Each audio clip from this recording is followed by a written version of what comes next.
फिर से एक बार मेरे YouTube चैनल पर आप लोगों का स्वागत है, वेलकम है। आप मेरे YouTube चैनल टीच ऑनलाइन को सब्सक्राइब कीजिए और बेल आइकन को प्रेस कीजिए ताकि आपको मेरी नई वीडियोस की अपडेट मिलती रहे।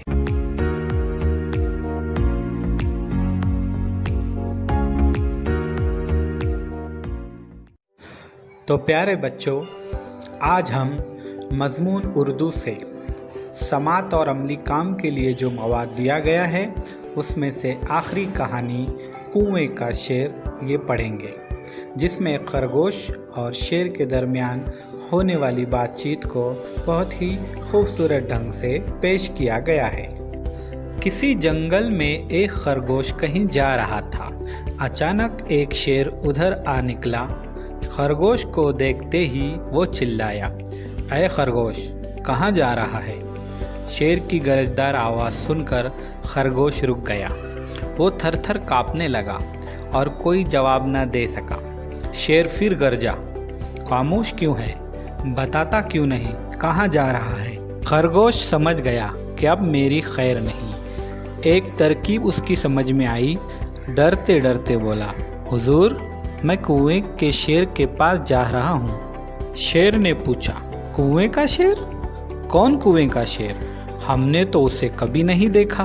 खरगोश ने बात बनाई, हुजूर, वो कुएं से बाहर कभी नहीं आता। सब जानवरों को वहीं बुलाता है। रोज एक जानवर का नाश्ता करता है। शेर गुर्राया, क्या बकता है?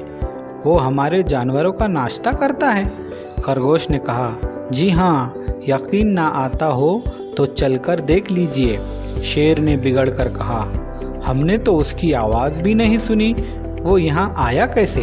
खरगोश ने फिर बात बनाई, कैसे आया ये तो मैं नहीं जानता, मगर वो यहाँ बहुत दिनों से है और अब तक कई जानवर हजम कर चुका है। शेर गरजा, हम उसकी ढिठाई का मज़ा उसे ज़रूर चखाएंगे। चल बता, कहाँ है वो?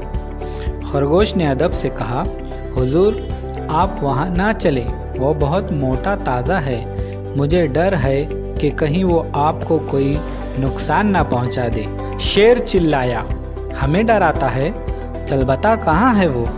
खरगोश ने कहा, आप नहीं मानते तो चलिए मैं बता देता हूँ। खरगोश शेर को एक कुएं के पास ले गया। कुआं बहुत गहरा था। खरगोश ने कहा, इसी कुएं में रहता है वो। शेर ने कुएं के अंदर झांक कर देखा। पानी में इसे अपनी परछाई दिखाई दी। वो समझा कि सचमुच कोई दूसरा शेर अंदर है। इसको देखकर शेर जोर से दहाड़ा। अंदर से भी ऐसी ही आवाज़ आई। ये सुनकर शेर को बड़ा गुस्सा आया।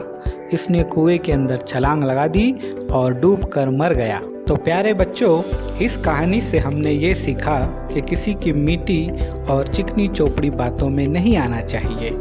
सोच समझकर और अक्लमंदी से कोई भी फैसला लेना चाहिए, वरना जिस तरह शेर ने नुकसान उठाया उस तरह हमें नुकसान हो सकता है। उम्मीद है बहुत हद तक आपको ये कहानी समझ में आई होगी।